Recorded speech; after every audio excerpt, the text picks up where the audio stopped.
Story 1. The truck stop that existed yesterday. Marcus Holloway had been driving cross-country routes for 17 years, and he prided himself on his encyclopedic knowledge of truck stops along the I-40 corridor. The 43-year-old driver from Tennessee could tell you which stops had the best coffee, the cleanest showers, and the friendliest staff from California to North Carolina. On a bitterly cold January night in 2018, Marcus discovered a truck stop he'd never seen before, in a location he'd passed hundreds of times. By the time he left 3 hours later, Marcus would understand that some places don't exist in the present. They exist in the past, and visiting them means paying a price that can never be refunded.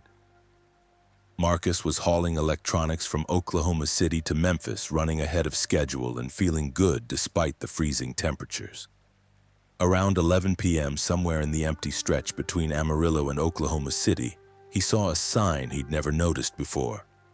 Truck stop, next exit, fuel, food, lodging. The sign looked old-fashioned, hand-painted rather than the modern reflective type. But Marcus needed fuel, and the next stop he knew of was 80 miles ahead. He took the exit and followed a 2-lane road for about a mile before the truck stop appeared. A sprawling complex that looked like it had been transplanted from the 1970s. The main building was classic roadside Americana. Red neon signs advertising diner and 24 hours, chrome fixtures, large plate glass windows showing a bustling interior. The parking lot held maybe 30 trucks, all older models, nothing newer than the early 1980s based on their designs. Marcus found this odd but not alarming. Some truck stops catered to vintage vehicle enthusiasts or simply attracted older owner-operators who maintained classic rigs. He pulled up to the diesel pumps and climbed out, immediately hit by the brutal cold. The temperature gauge on his dash had shown 15 degrees, but it felt colder, the kind of cold that penetrated clothing and skin and settled into bones. The fuel pumps were ancient, manual readouts with rolling numbers instead of digital displays, no card readers, just a sign directing customers to pay inside. Marcus filled his tank, noting that the price per gallon was absurdly low, barely $1 per gallon, pricing he hadn't seen since he was a teenager. Must be a mistake on the sign, he thought, probably just never updated. Inside, the truck stop was like stepping into a time capsule. Everything was vintage 1970s. The decor, the products on the shelves, even the music playing over the speakers was period-appropriate country and rock. The other customers were all dressed in styles from that era.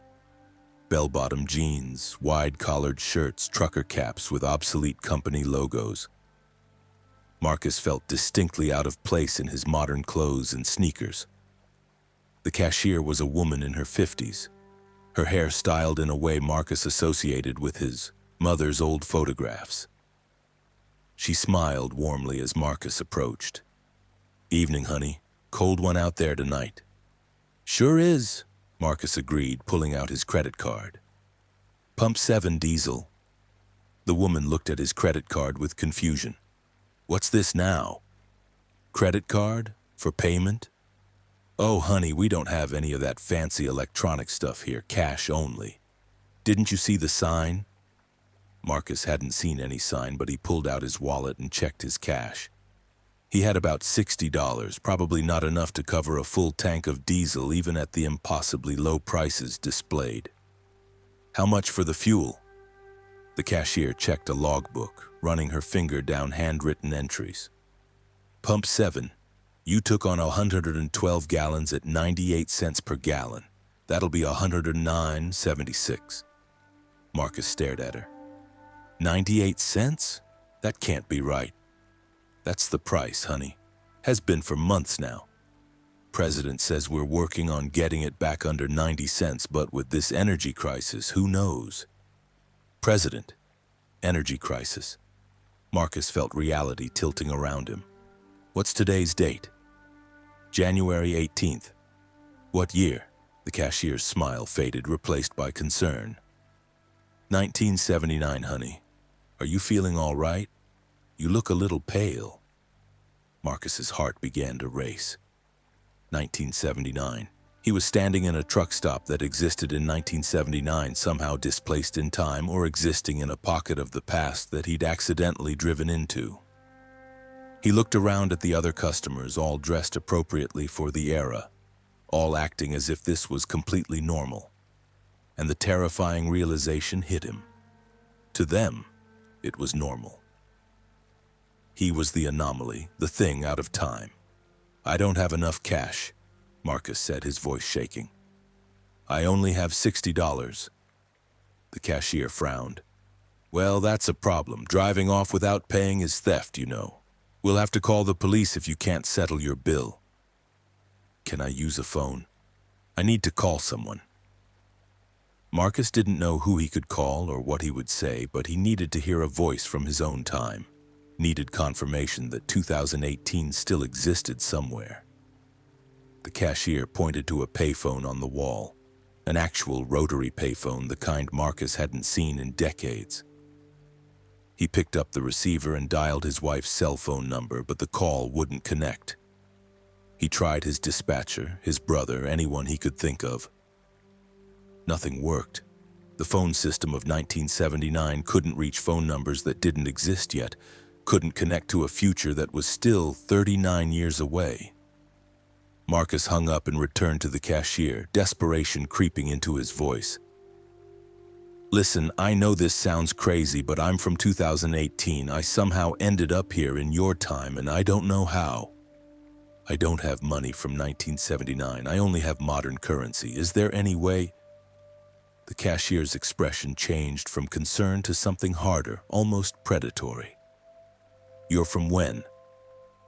2018, the future. I know it sounds insane. You're not the first, she interrupted, her voice dropping to a whisper. Every few months, someone like you shows up. Modern clothes, modern money, modern vehicle. Travelers from ahead somehow finding their way to our little pocket of yesterday. And you know what happens to them? What? Marcus whispered. They can't pay their bills. And when you can't pay, you work it off. That's the rule. The truck stop owns you until your debt is settled. Some people work it off in a few months. Others have been here for years. Time doesn't pass the same way here, you see. You could work for what feels like a week, and when you leave, if you leave, you'd find decades have passed in the world outside. Marcus backed away from the counter. I'm not staying here. I'm leaving. Without paying? That's theft. I'll have to call Sheriff Mason. Marcus ran for the door, but 3 large men blocked his path. Other drivers, burly and serious, their eyes holding the hardened look of people who'd accepted their fate and wouldn't let anyone escape it. You gotta pay your debts, friend, one of them said. That's how it works here. You use the fuel, you pay the price, one way or another. Marcus looked around desperately for another exit. He saw other people in the truck stop scattered throughout the diner and store areas, and he noticed something he'd missed before. Their eyes. They all had the same look, defeated, resigned, trapped. These weren't customers passing through. These were prisoners, people who'd become stuck in this pocket of 1979 and couldn't leave. How long? Marcus asked the nearest person, a man who looked about 40 but with eyes that seemed ancient. How long have you been here? I arrived in 1982, the man said. Been here 36 years, but only about 5 years have passed for me. Time runs different. One day here equals about 2 weeks outside. I've watched the calendar in here cycle through the same year, 1979, over and over while decades pile up in the real world. My wife remarried. My kids grew up without me. I'm a ghost to them now, listed as missing, presumed dead. Marcus felt sick. He couldn't stay here. He couldn't lose 39 years of his life working off a fuel debt in a time-displaced truck stop. He thought about his wife, his 2 daughters, the life waiting for him in 2018. He had to find a way out. "There has to be an escape," Marcus said. "Someone must have gotten out." The cashier overheard and laughed, a bitter sound. "Oh, people leave. Once they've paid their debt, worked enough hours to settle up, they're free to go. They walk out that door, get in their vehicles, and drive away. And you know where they end up? Decades in the future from when they arrived. Because while they were here working, time kept passing in the real world. You came from 2018, you work off your debt, that might take you 5 months of subjective time. But in the outside world, 20 years will have passed. You'll leave here and find yourself in 2038. Everyone you knew will be older or dead. Your life will have moved on without you." Marcus's mind raced, searching for options. He couldn't work off the debt. The time cost was too high. He couldn't pay with modern money. They wouldn't accept it. He couldn't fight his way out. Too many people blocking the exits. But maybe he could negotiate. "What if I leave my truck?" Marcus proposed. "It's worth $70,000 easy. That more than covers my fuel debt." The cashier considered this. "Your truck is from 2018, technology we don't have here, parts we can't replace. It's useless to us. We need currency or we need labor. Those are your only options." Marcus looked at his truck through the window, sitting there at the fuel pump, his lifeline to the present. An idea formed, dangerous and desperate, but possibly his only chance. "I need to get something from my truck, personal item, then I'll come back and we'll discuss my work arrangements." The cashier studied him suspiciously but nodded. 5 minutes. If you try to drive off with unpaid fuel, Sheriff Mason will hunt you down. This isn't the first time someone's tried to run." Marcus walked out slowly, forcing himself not to sprint to his truck. He climbed into the cab, started the engine, and took a deep breath. Then he floored the accelerator and crashed through the parking lot barrier, hauling ass toward the exit road. Shouts erupted behind him. In his mirrors, Marcus saw people running from the truck stop, saw vehicles starting up to give chase. But his modern truck had advantages. Better acceleration, better handling, technology decades ahead of anything from 1979. He pushed the speedometer to 80, then 90, racing down the dark 2-lane road toward where it met the interstate. Behind him, headlights appeared. 3 trucks giving chase, their engines roaring. But they were falling behind, unable to match his speed. Marcus reached the intersection with I-40 and made a hard right, nearly jackknifing his trailer but maintaining control. He accelerated to 100 miles per hour, dangerous but necessary. The pursuing headlights faded into the distance. Marcus kept his speed high for another 20 miles before finally slowing down. He checked his mirrors obsessively, but no one was following anymore. He'd escaped. As the adrenaline faded, Marcus started to process what had happened. He checked his dashboard clock, 2:34 a.m. He'd been at that truck stop for about 3 hours. His GPS showed him back on I-40 heading east, exactly where he should be. Everything seemed normal, except for the fuel gauge. It showed completely full 250 gallons, even though he'd used fuel to escape and drive these past 20 miles. Somehow the fuel he'd stolen from 1979 had come with him, existing impossibly in his tank, 112 gallons that had been pumped 39 years ago but were now fueling a truck in 2018. Marcus pulled into the next regular truck stop and filled up his tank, wanting to dilute the temporarily displaced fuel with normal diesel, as if that would somehow cleanse his truck of its contact with the past. He paid with his credit card, modern, electronic, accepted without question, and continued to Memphis. The delivery went smoothly. Marcus said nothing about his experience, filed his normal paperwork, and tried to resume his regular life. But things weren't quite right. Small details were off, shifted slightly. His wife mentioned events he didn't remember. His daughter referenced conversations they'd supposedly had that were absent from his memory. His dispatcher talked about routes Marcus had allegedly run last year that he had no recollection of. Marcus realized with growing horror that escaping the 1979 truck stop had cost him something after all. Not years of his life, he'd avoided that trap, but pieces of his history. The timeline had shifted somehow when he crossed back from the past, and he'd returned to a present that was slightly different from the one he'd left. Most things were the same, but some details had changed, as if his journey to 1979 and back had nudged reality into a neighboring track. He tried to find the truck stop again, driven by a need to understand what had happened to him. He retraced his route a dozen times, searching for that exit with the hand-painted sign. But it was never there. The exit didn't exist, and according to maps and GPS, no road branched off I-40 at that location. The truck stop existed only at specific times, only when certain conditions aligned, and only for people who were unlucky enough to need fuel at exactly the wrong moment. Marcus heard from other drivers about similar experiences. Truck stops that existed in the past, rest areas that trapped travelers in temporal loops, diners where you could eat breakfast in 1965 and walk out to find yourself stranded in a future you didn't recognize.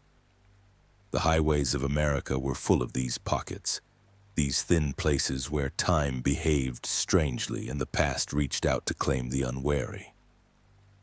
Marcus never forgot the people he'd seen trapped in that 1979 truck stop.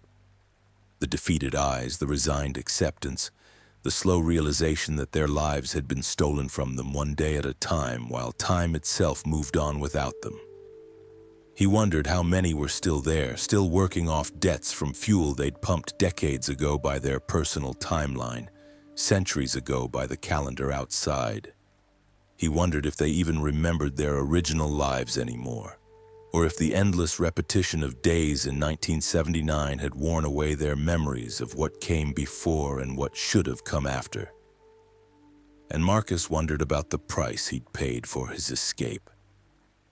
He'd stolen fuel from the past and brought it to the present, violating some fundamental rule of temporal mechanics.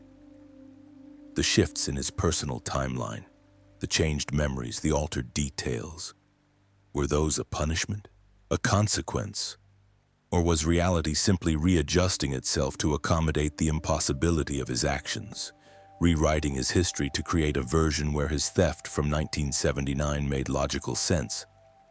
He still drives I-40, still hauls freight across the country, still passes the spot where that exit appeared on a cold January night. And sometimes when he's running low on fuel at just the wrong time of night, Marcus sees something in his peripheral vision, a hand-painted sign, a glimpse of red neon, the faint outline of an exit that shouldn't exist. He grips his steering wheel tighter and pushes past, refusing to stop, refusing to acknowledge the invitation to step out of time again. Because Marcus knows the truth that most drivers never learn. Some truck stops don't exist in the present. They exist yesterday, or the day before, or decades ago, preserved in pockets of frozen time that wait patiently for travelers to stumble into them. And once you've paid for fuel with money from the future, or stolen fuel from the past, you've created a debt that transcends normal economics. You've borrowed from time itself, and time always eventually collects what it's owed, whether in years stolen from your life, or pieces of your history quietly rewritten, or the gnawing knowledge that the version of reality you're living in now is just slightly wrong, shifted a few degrees off true, and you can never find your way back to the timeline where you truly belonged. Story 2. The Road That Hungers. Diane Crawford had been hauling livestock for 12 years, specializing in the long routes from Texas ranches to processing facilities across the Midwest. The 39-year-old driver from Fort Worth knew cattle, knew highways, and knew how to navigate the unpredictable challenges of transporting living cargo. On a scorching August night in 2017, Diane discovered that some roads have appetites, and those appetites aren't satisfied by rubber and asphalt and exhaust fumes. Some roads hunger for flesh, for blood, for the living things that travel across their surface. And once a road decides it wants to feed, no amount of skill or experience can save you from becoming part of its meal. Diane was hauling 30 head of cattle from a ranch outside San Angelo to a facility in Kansas, driving her livestock trailer north on Highway 277. The route was familiar, mostly empty highway cutting through sparse ranch country. The cattle were calm, the truck was running well, and Diane was making excellent time despite the brutal heat that made the pavement shimmer like liquid in her headlights. Around 9 p.m., about 60 miles north of San Angelo, Diane felt her truck lurch slightly, a momentary loss of traction that made her grip the wheel tighter. She checked her mirrors, thinking maybe she'd hit a rough patch of pavement, but the road behind her looked smooth. Then it happened again, a brief sensation of her wheels not quite gripping the road properly, as if the surface had become slippery. Diane slowed down, cautious. The temperature was too high for ice, and she hadn't seen any oil spills or debris. But something was making her truck lose traction intermittently, a disturbing sensation like driving over a surface that wasn't quite solid. Then she heard the cattle. They were bellowing in distress, a sound Diane knew well from her years of hauling livestock. But this was different. This was terror, pure and primal, the sound cattle made when they smelled predators or sensed their own slaughter approaching. Diane pulled over onto the shoulder, concerned that something had happened in the trailer, that cattle had gotten loose or injured. She climbed out and walked to the back of her trailer.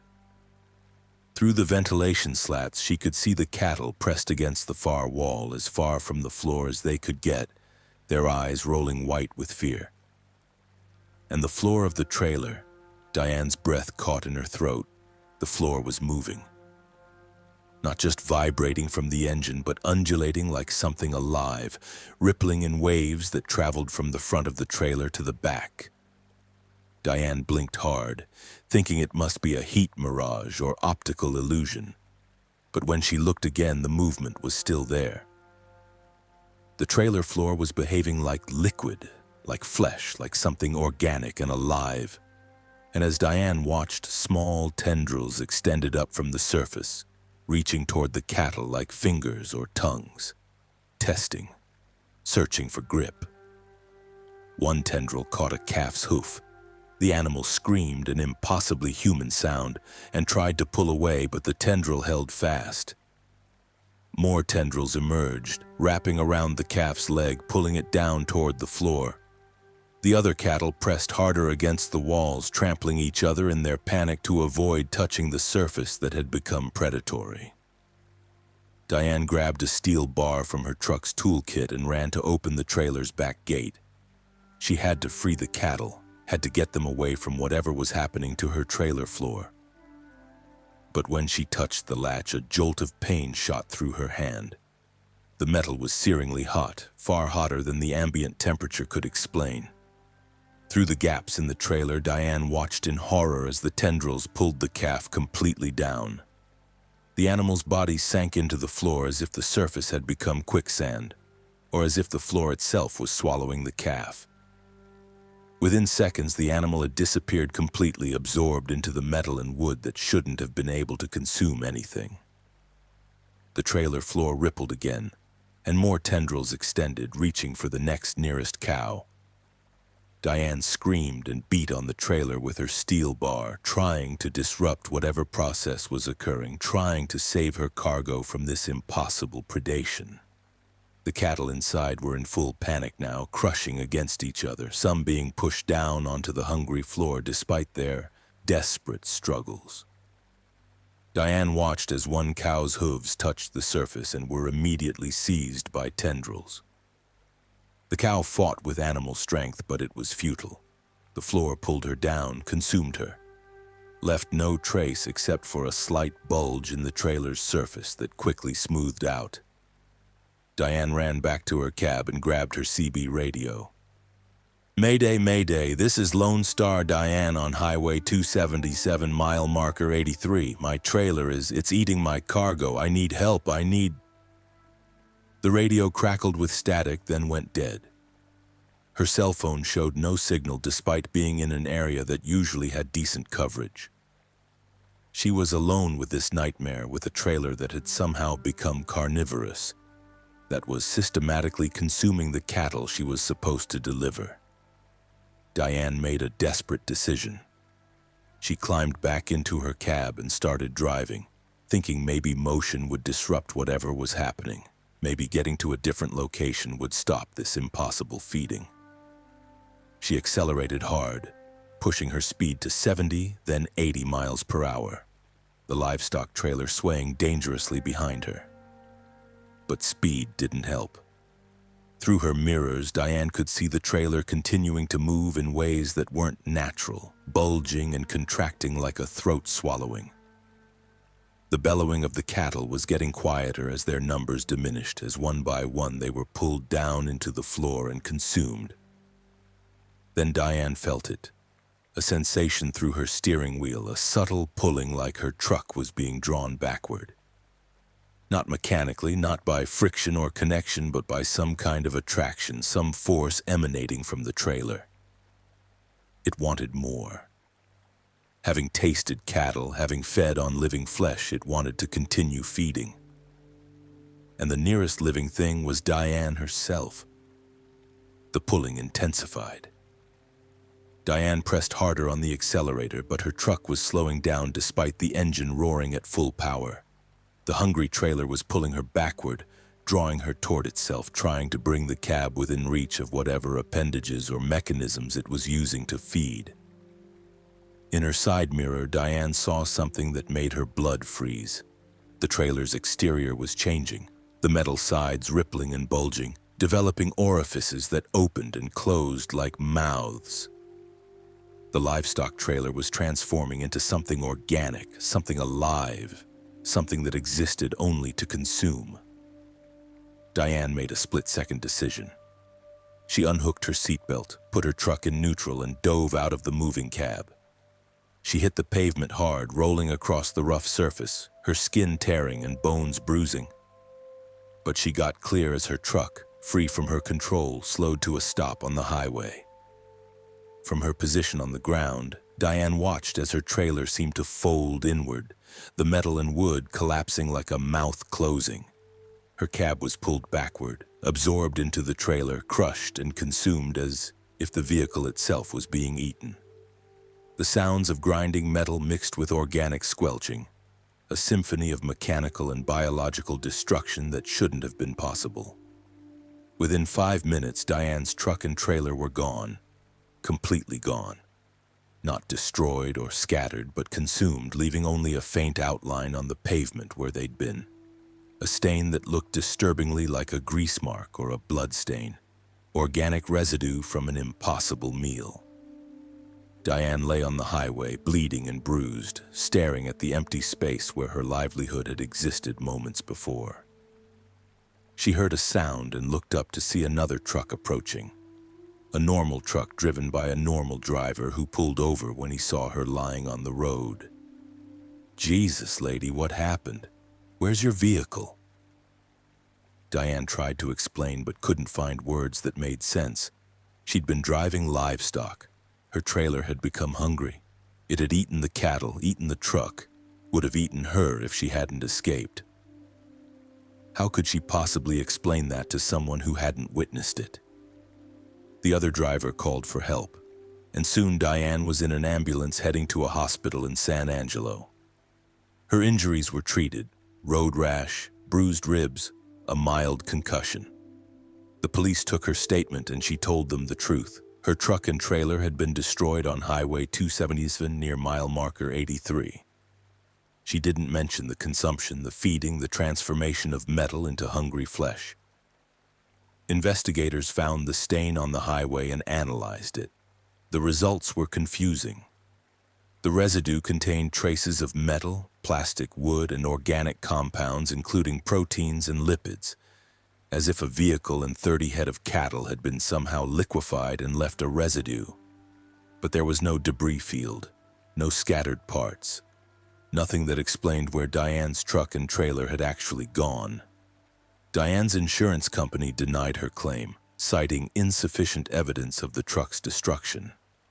Without a debris field or accident scene, they argued she might have simply abandoned her vehicle. Diane lost everything: her truck, her business, her reputation. But worse than the financial devastation was what Diane discovered in the following months.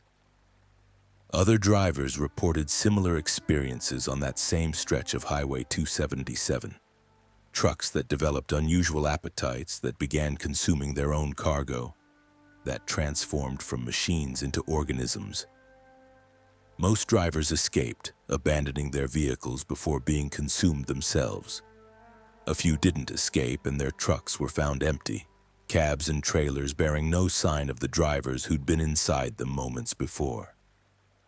Diane researched the history of Highway 277 and discovered something disturbing.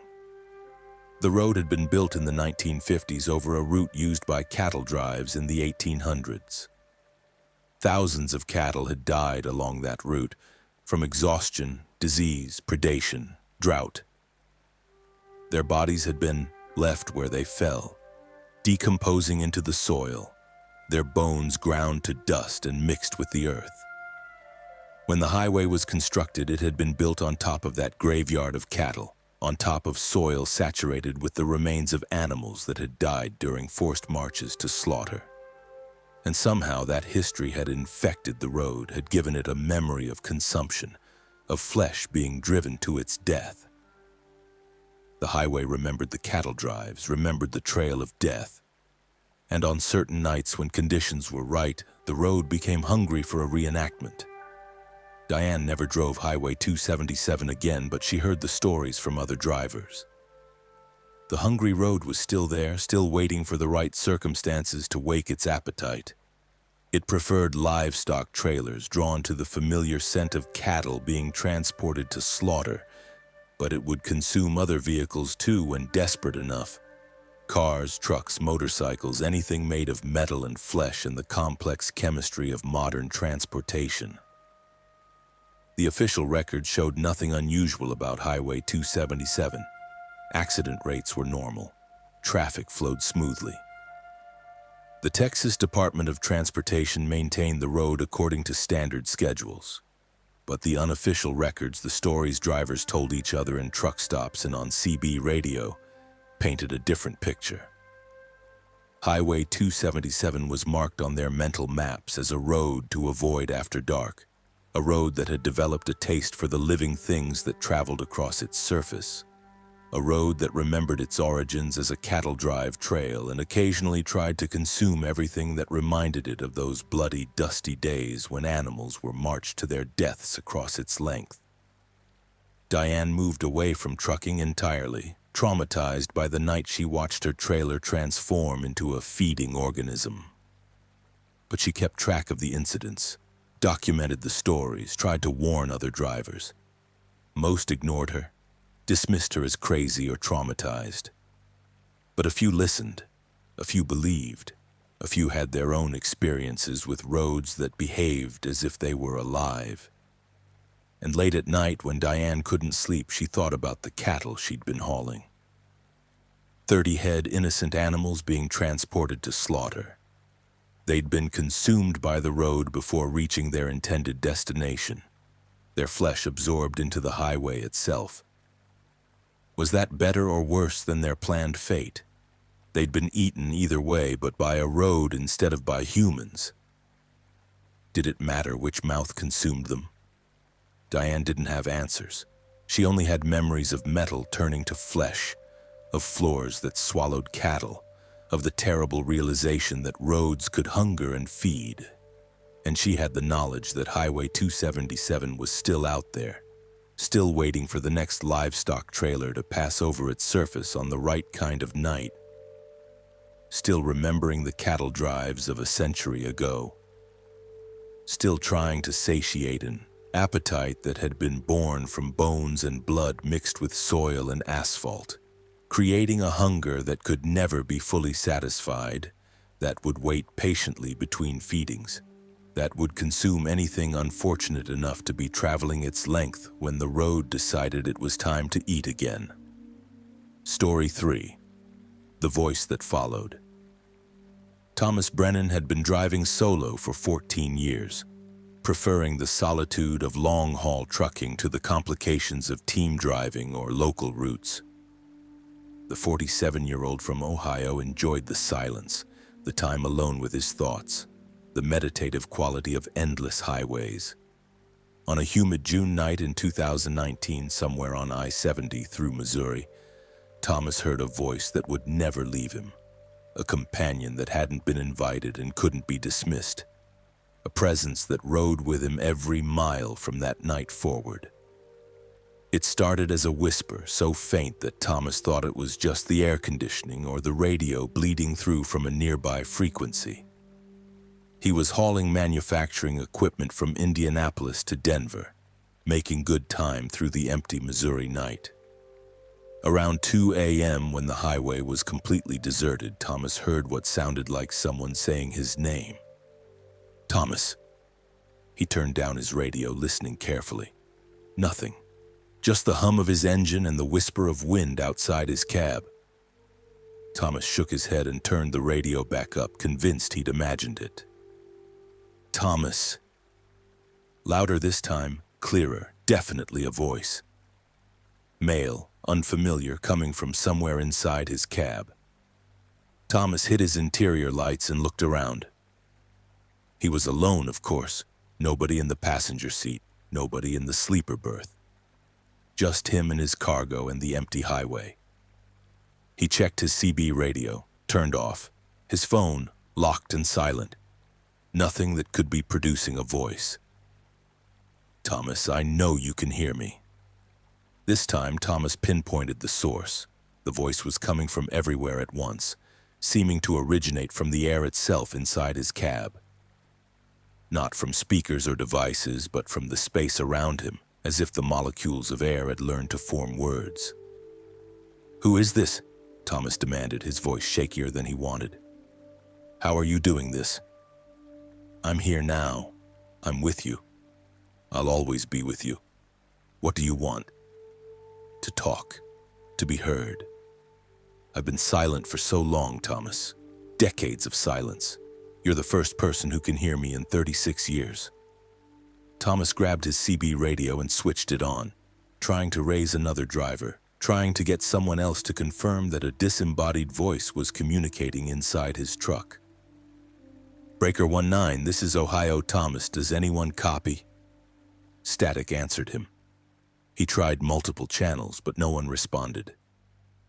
He was completely alone on the highway, alone except for the voice. They can't hear me, the voice said, now sounding amused. Only you can. I've attached myself to you, Thomas. I'm living in your perception, now riding in your consciousness. Where you go, I go. What you hear, I hear. We're bound together now. This isn't real, Thomas said, his heart pounding.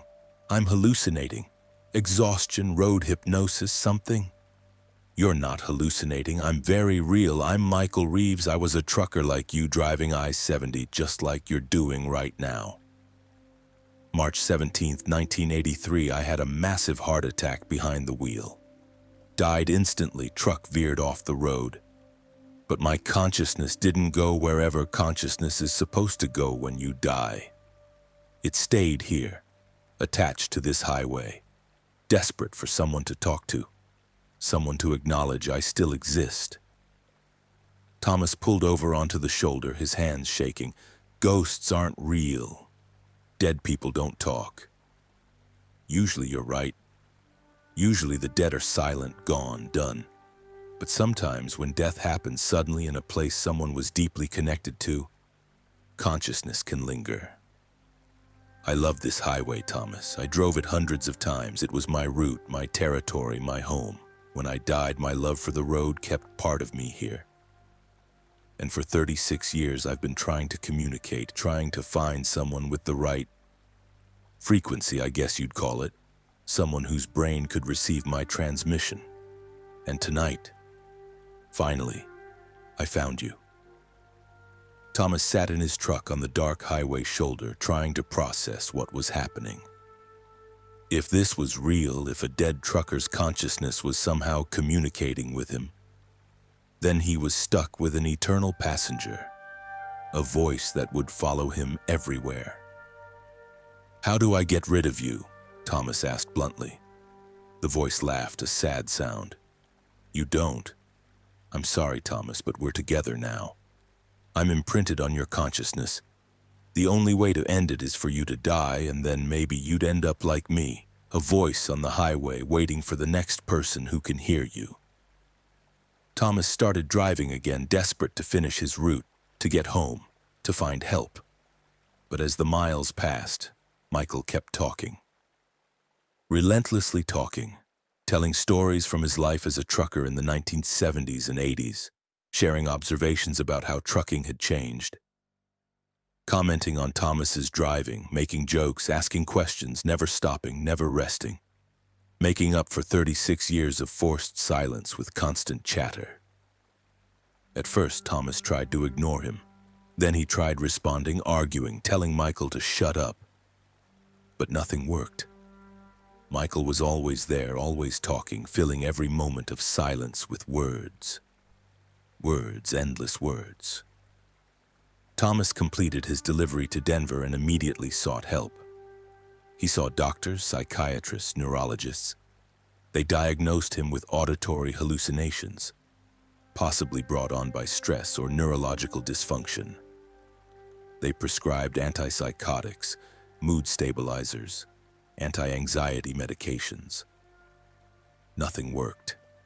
Michael's voice continued, unaffected by medication, unchanging in its constant presence. Thomas tried sound therapy, meditation, hypnosis, everything he could think of. But Michael remained, commenting on every treatment, making observations about the doctors, never ceasing his monologue. Thomas began to understand the true horror of his situation. He would never have silence again. Every moment of every day for the rest of his life would be filled with Michael's voice. The worst part was that Michael was lonely. Desperately, crushingly lonely after decades of consciousness without communication. He needed to talk, needed to share every thought, needed constant interaction. And Thomas was his only outlet, his only connection to a world that had moved on without him. Thomas tried to continue trucking, but the constant voice made concentration impossible. He couldn't focus on the road with Michael narrating every moment, pointing out every detail, sharing memories triggered by every landmark. Thomas nearly caused several accidents, his attention divided between driving and the relentless commentary in his mind. He quit trucking after 2 months, unable to safely perform his job with a passenger who never slept, never stopped talking, never gave him a moment of peace. Thomas tried other work, warehouse jobs, delivery driving, anything that didn't require sustained concentration. But Michael was always there, commenting, joking, sharing, needing. Thomas's wife left him after 6 months. She couldn't handle living with someone who was constantly distracted, who seemed to be listening to something she couldn't hear, who would randomly respond to a voice only he could perceive. She thought he was going insane, and maybe she was right. Thomas became a recluse, living alone in a small apartment, working night shifts at a factory where the machine noise helped mask Michael's constant voice. But even the loudest machinery couldn't completely drown out the voice in his head, the consciousness sharing his perception, the dead trucker who'd found a home in Thomas's mind. Years passed. Thomas aged, his hair graying, his body weakening. But Michael never changed. The voice remained the same, eternally middle-aged, eternally talkative, eternally lonely. And Thomas realized with crushing despair that when he died, Michael would simply move on to the next person with the right frequency, the next victim who could hear dead voices on the highway. And Thomas himself might become another voice, Another consciousness trapped between death and oblivion, desperate for communication, waiting for someone who could hear. Thomas thought about suicide often. It would end his torment, would free him from Michael's unceasing monologue. But he couldn't bring himself to do it, partly from fear of what came after, partly from a growing sympathy for Michael. Yes, the voice was maddening, infuriating, overwhelming, but it was also genuinely lonely, genuinely suffering, genuinely grateful to finally have someone who could hear it. They came to an accommodation eventually after years of shared existence. Thomas would set aside specific hours when he would actively converse with Michael, responding to his stories, engaging with his observations. In exchange, Michael would try to be quiet during other hours, giving Thomas windows of relative peace. It wasn't perfect. Michael couldn't always control his need to comment, but it was better than the constant torrent of words. Thomas learned Michael's entire life story over the years. The man he'd been before death, the roots he'd driven, the family he'd left behind. Michael had a daughter who would be 55 now, grandchildren he'd never met, a legacy that had continued without him. He'd been a good driver, a decent man, someone whose only crime was loving the highway so much that his consciousness couldn't let go of it even in death. And Thomas learned something about himself too. That consciousness was more persistent than he'd ever imagined. That the boundary between life and death was permeable in ways science didn't acknowledge. That sometimes the dead did linger, not as ghosts in the traditional sense, but as echoes of consciousness imprinted on places they'd loved, waiting decades or centuries for someone with the right resonance to hear them. Thomas still lives with Michael's voice, still hears the constant companion who followed him from that June night on I-70. He's learned to function with it, learned to work and exist and find small moments of peace despite never being truly alone. But he's also learned to fear the future because when Thomas dies, his own consciousness might become another voice on the highway, another desperate echo seeking someone to hear it. And Thomas wonders how many voices are already out there, imprinted on America's highways, attached to specific routes or rest stops or stretches of asphalt. Thousands?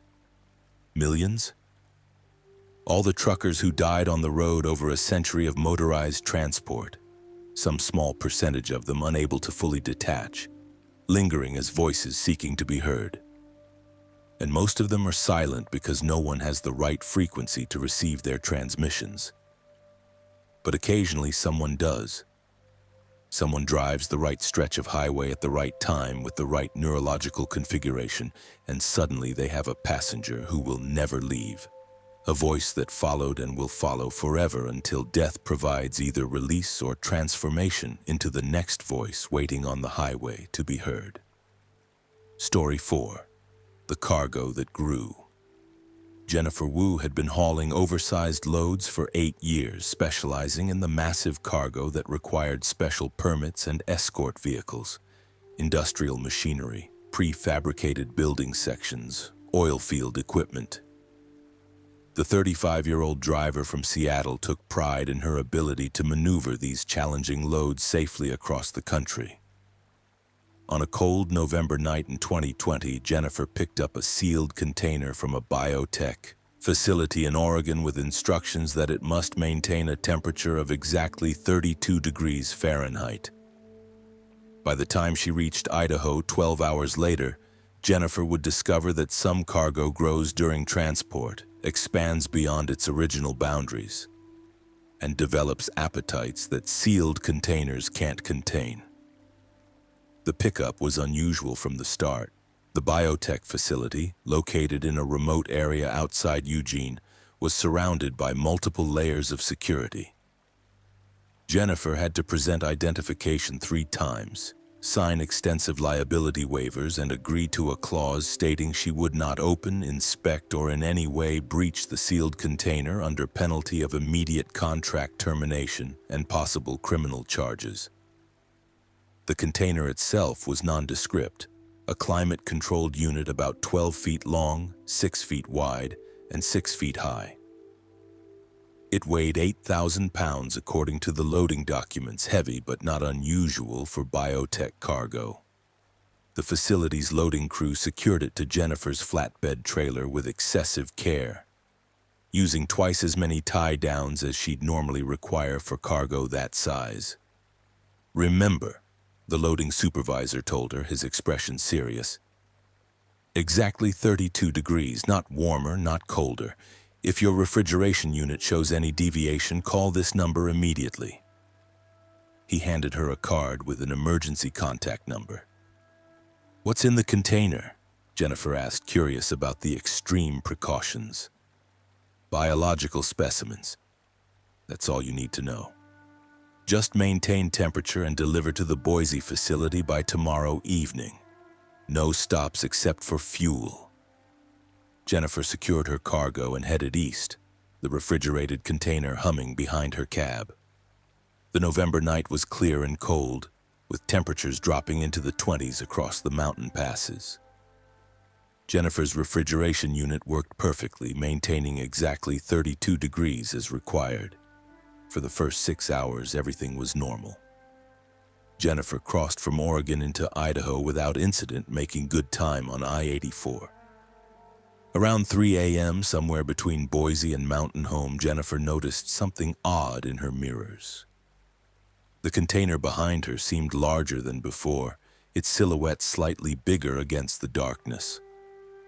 Jennifer dismissed it as a trick of perspective or shadows, but when she checked again 30 minutes later, the container was definitely larger. It had expanded by at least 6 inches in all directions, bulging outward like a balloon inflating. The tie-down straps were visibly straining, pulled taut by the expansion. Jennifer pulled over at the next rest area and walked around her cargo, her breath fogging in the cold air. The container was undeniably bigger, maybe 10% larger than when it had been loaded.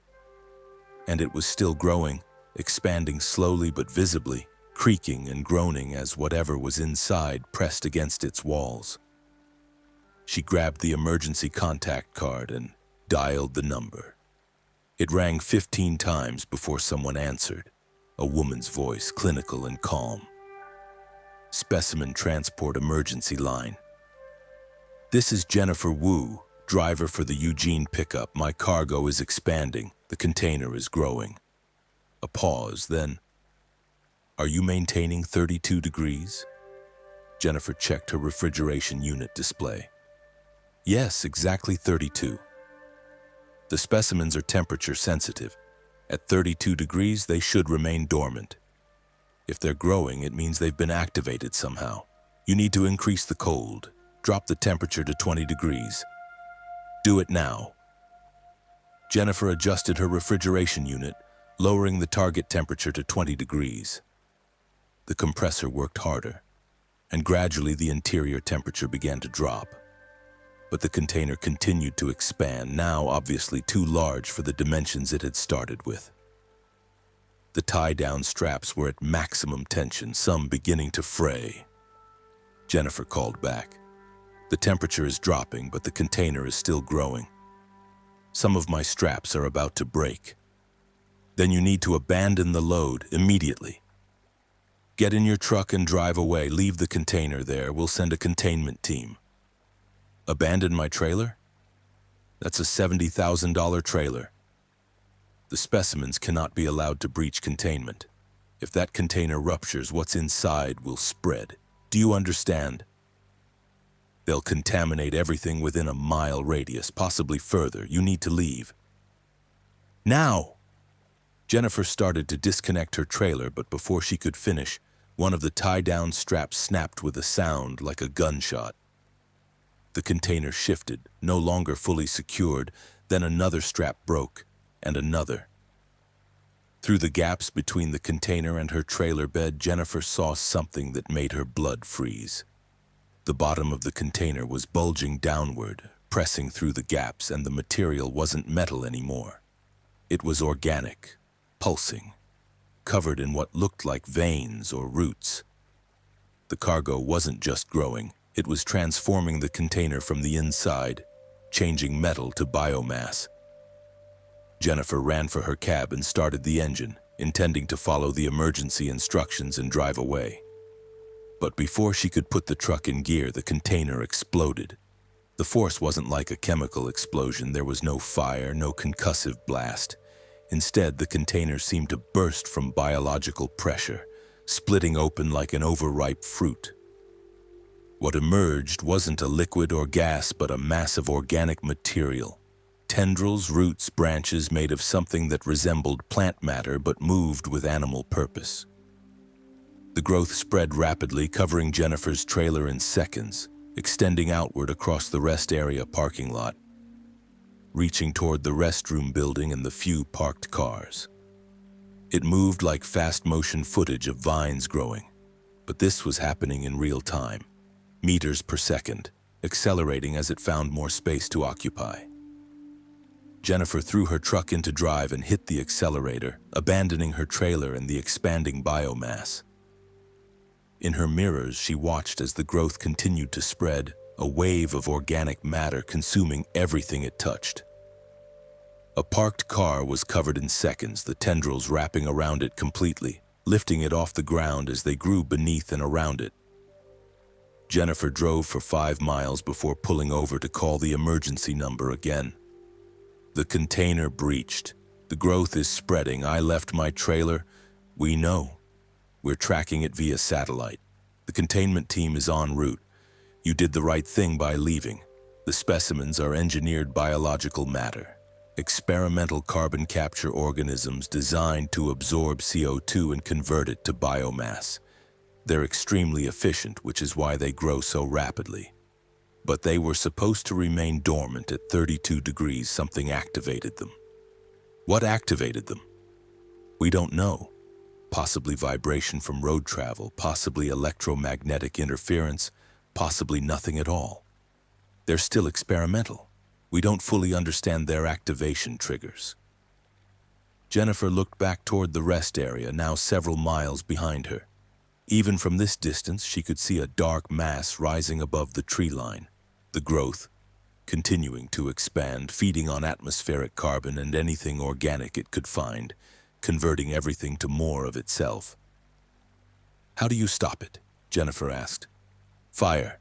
High-temperature incineration.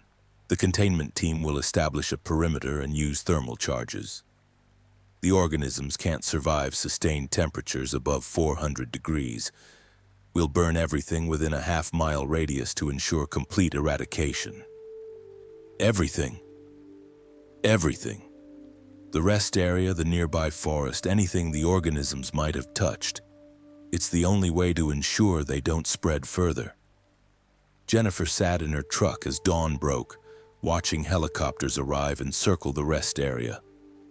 She saw military-style vehicles establishing a perimeter. And then, just after sunrise, she saw flames, massive, billowing fires consuming the rest area and the surrounding acre of land, burning so hot and bright that she had to shield her eyes even from miles away. The containment lasted 8 hours. When it was over, the rest area and a significant chunk of adjacent land had been reduced to scorched earth, every trace of the growth incinerated. The official story released to local media was a chemical spill and controlled burn, nothing to concern residents. No mention of bioengineered organisms or runaway growth or cargo that transformed containers from metal to flesh. Jennifer lost her trailer, completely destroyed in the burn. The biotech company compensated her, bought her a new trailer, paid bonuses for her compliance with emergency procedures. But they also made her sign additional non-disclosure agreements, threatening legal action if she ever discussed the incident. Jennifer tried to return to normal hauling, but she couldn't shake what she'd witnessed. She'd seen engineered life growing at impossible speeds, consuming and converting everything in its path. She'd seen the desperate containment measures required to stop it, and she wondered what would have happened if she'd been stuck in traffic when the container breached, if the growth had occurred in a populated area rather than an empty rest area. She researched bioengineered organisms and discovered that dozens of companies were working on similar projects. Organisms designed to clean up pollution, to eat plastic waste, to absorb carbon, to solve humanity's environmental problems through biological engineering. But all of them had the same risk.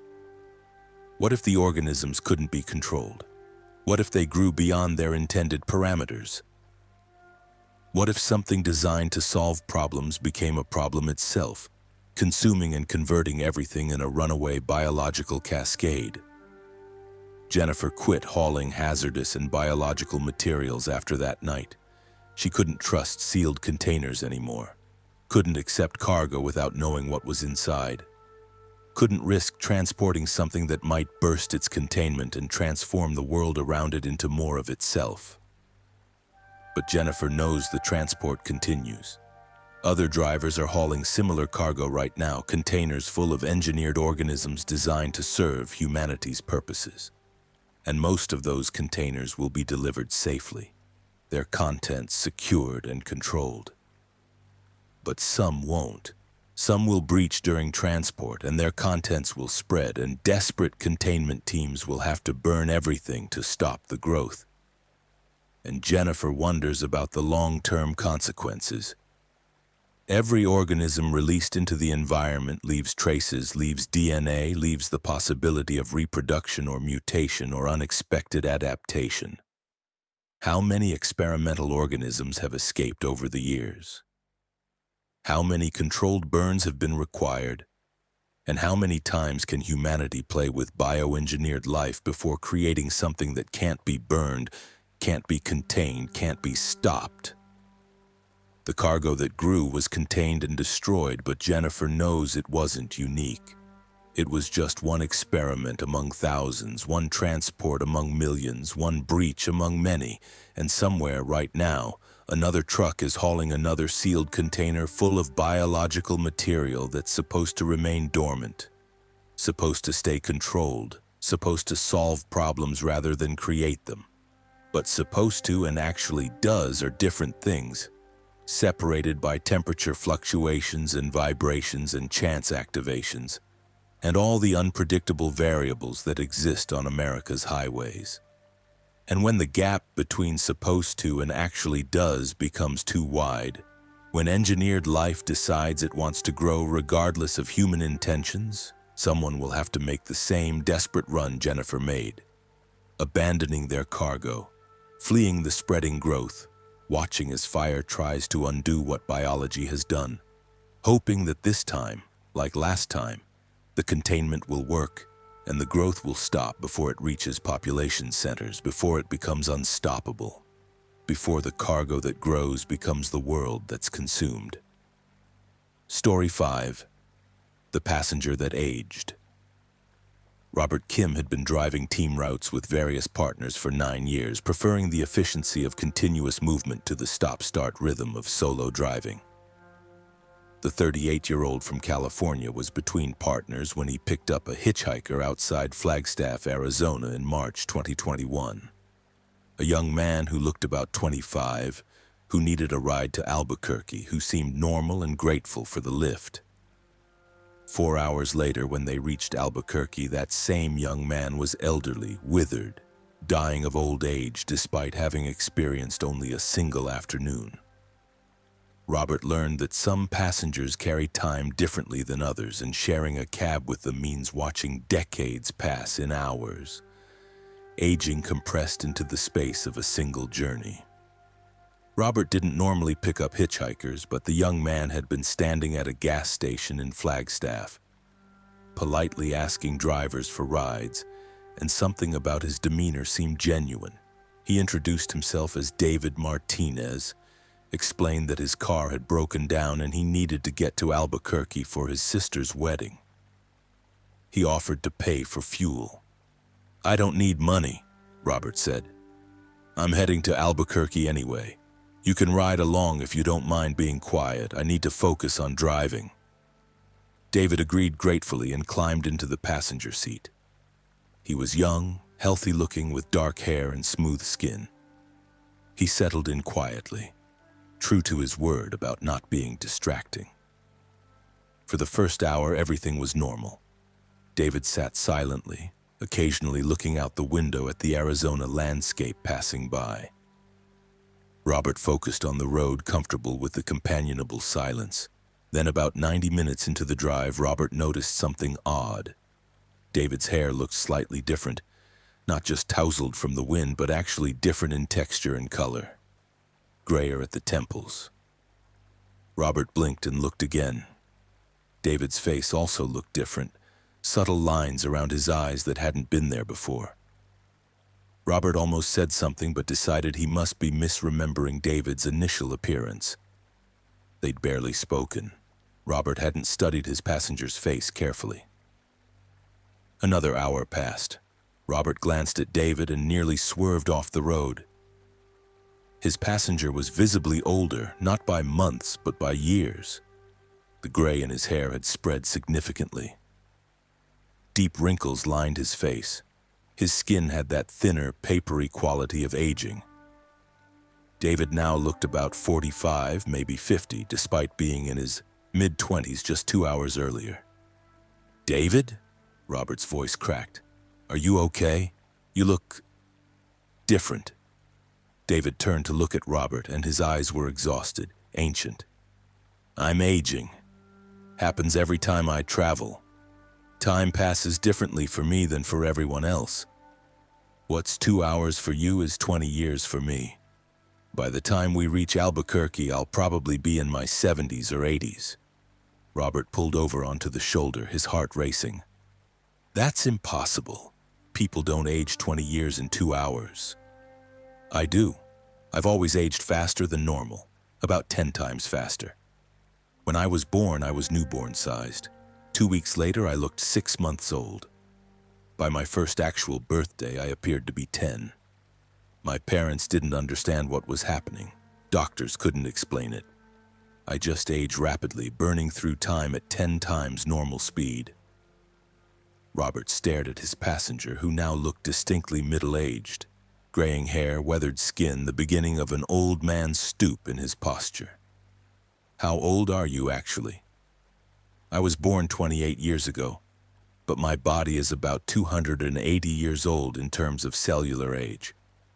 Obviously, I can't survive that long. Human bodies break down." "I'm dying, Robert. Have been my whole life. I probably have a few years left before organ failure kills me, but I wanted to see my sister one more time, attend her wedding, say goodbye. So I'm making this journey even though the travel itself is killing me."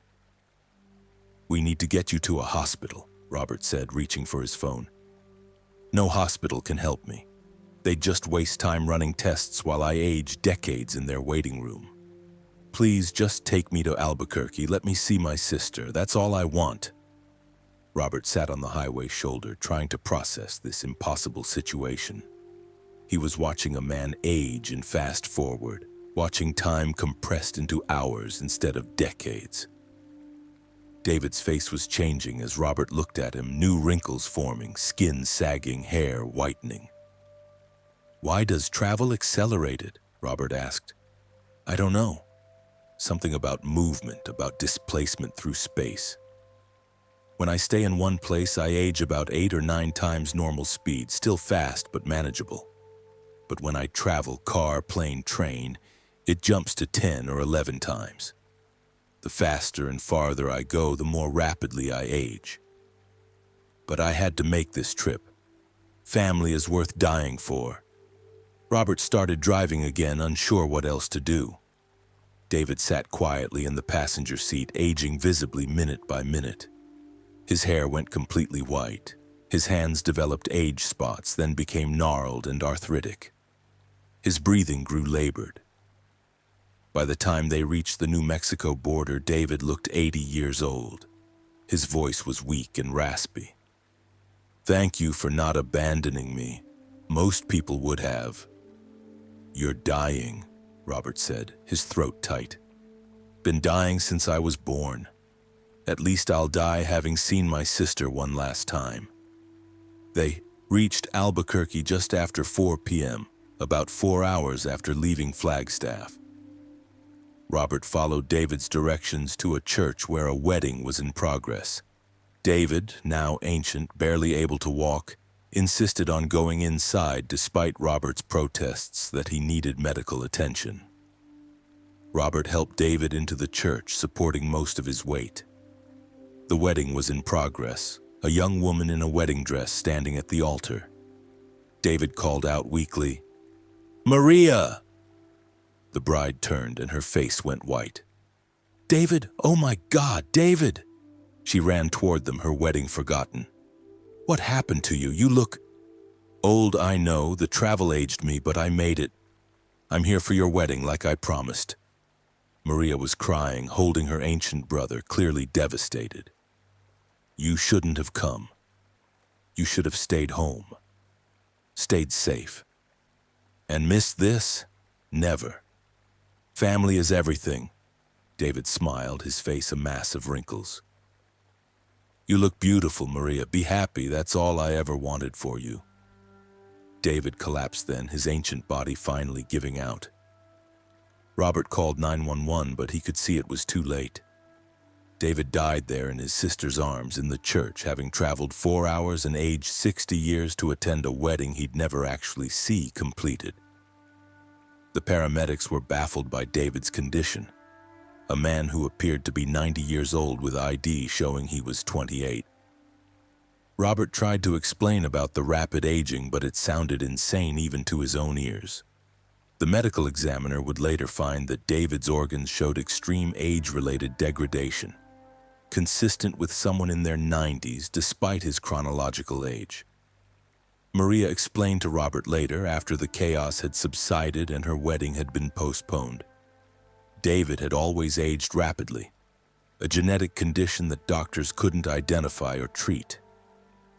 He'd lived his entire short life knowing he was on an accelerated timeline, that he'd experience old age before 30. He'd been preparing for death since childhood, cramming a lifetime of experiences into the few years he had. He knew this trip would kill him, Maria said, still crying. "I begged him not to come, but he insisted. He wanted to see me married, wanted to be there for one last important family moment. He sacrificed his remaining time to give me that gift." Robert drove away from Albuquerque, haunted by what he'd witnessed. He'd watched a man age 60 years in 4 hours, had seen time compressed into an impossibly small space, had been present for a death that should have taken decades but occurred in a single afternoon. He researched rapid aging syndromes and found that David's condition wasn't entirely unique. Progeria and similar disorders caused accelerated aging, though nothing as extreme as what David had experienced, and nothing in medical literature explained why travel would accelerate the process further, why movement through space would compress time's passage in a human body. Robert thought about it obsessively. If David aged 10 times faster during travel, what did that mean about the relationship between movement and time? Einstein had proven that time dilates at high speeds, but David's aging suggested something else, that some people were sensitive to that dilation in ways that manifested as biological acceleration. And Robert wondered how many others were out there, people aging at different rates, burning through time faster or slower than the standard pace. Maybe everyone's relationship with time was slightly different, but most variations were small enough to go unnoticed. David's was just extreme enough to be visible, measurable, tragic. Robert never picked up hitchhikers again after that day. The memory of watching David age from young man to ancient in 4 hours was too disturbing, too much a reminder that time was neither uniform nor fair, that some people were given decades while others barely got years. But Robert thinks about David often, about his courage in making that fatal journey, about his love for his sister that outweighed his own survival. Robert wonders if he could make that choice, could sacrifice his remaining time for one last meaningful moment. He hopes he could, but he doesn't know. And Robert wonders about his own relationship with time. Does he age at exactly the standard rate? Or is his clock slightly fast or slow? Would he ever know unless his variation was as extreme as David's? Maybe everyone is the passenger that aged, burning through time at their own unique speed, most of us just lucky enough that our speed matches closely enough to the average that no one notices the difference. But some people aren't lucky. Some people age 10 times faster, compress a lifetime into a few years, and have to decide whether the time they have is worth spending on journeys that will consume them. David decided it was. He aged 60 years and 4 hours for the chance to see his sister in her wedding dress. And he died thinking it was a fair trade. Hours of life for one moment of love. Robert still doesn't know if that was beautiful or tragic, whether David's choice was noble or foolish. He only knows that he witnessed it, carried the passenger that aged from young to old in the time it took to cross 2 states, and will never forget the price some people pay for the journeys the rest of us take for granted. Story 6.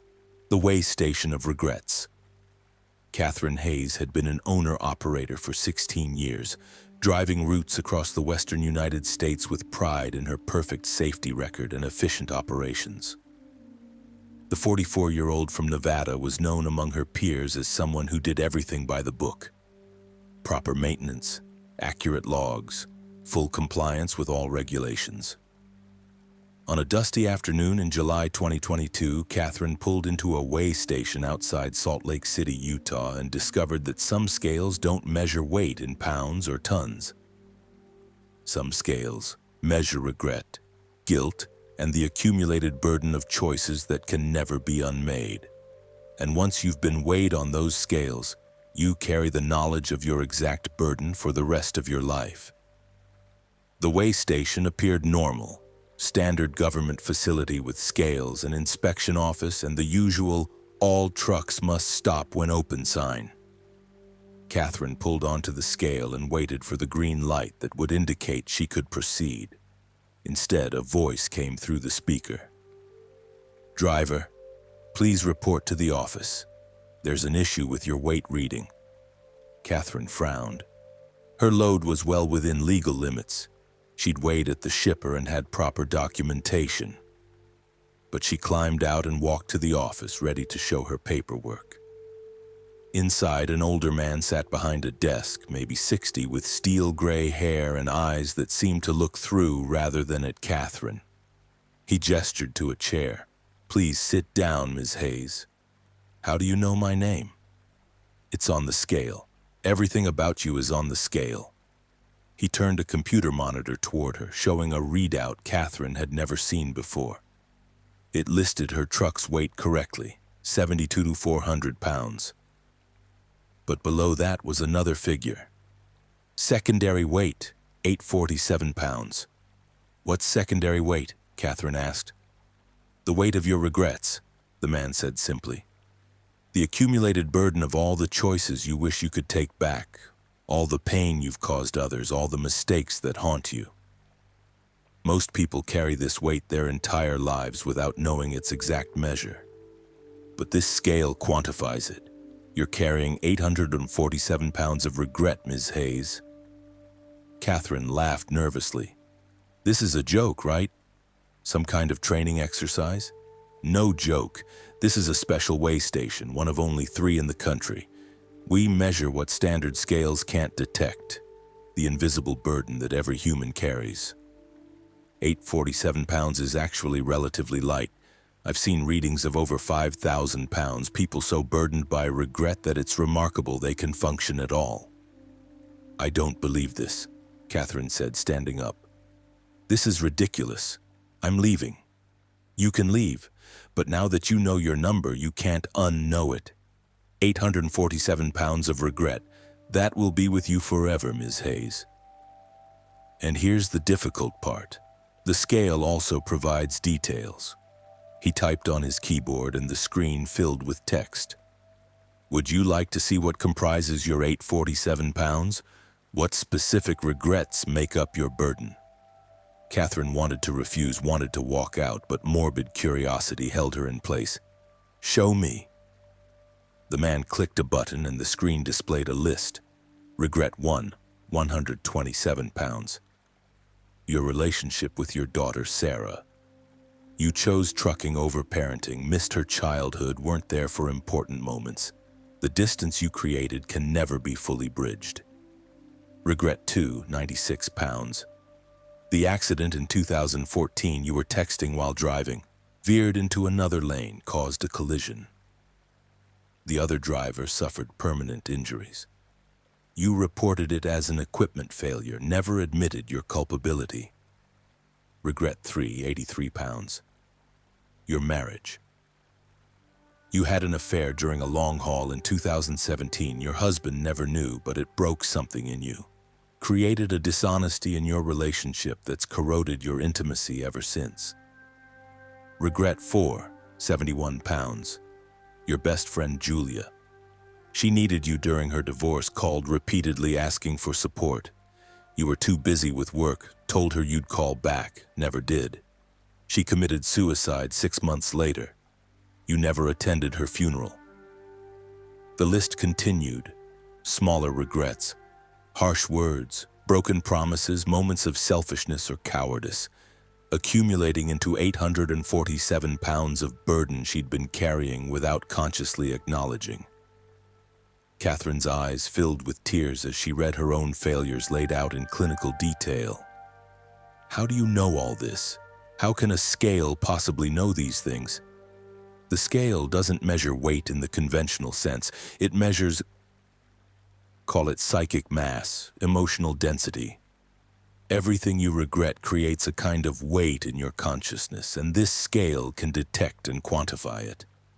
Think of it as advanced psychological assessment technology, or as something supernatural if you prefer. The mechanism doesn't matter. The results are what count. Why? Catherine asked, her voice breaking. Why would you show people this? What's the purpose? Some people find it helps. Knowing their burden, quantifying their regret motivates them to make amends, to change. Others like you, I suspect, find it torturous, but either way, the knowledge serves a purpose. You can't fix what you don't acknowledge. Your 847 pounds of regret has been there all along, shaping your choices, limiting your happiness. Now you know exactly what you're carrying. Catherine stumbled out of the office, got back in her truck, and drove away. The scale showed green. Her physical weight was legal. But the number 847 burned in her mind, inescapable, permanent.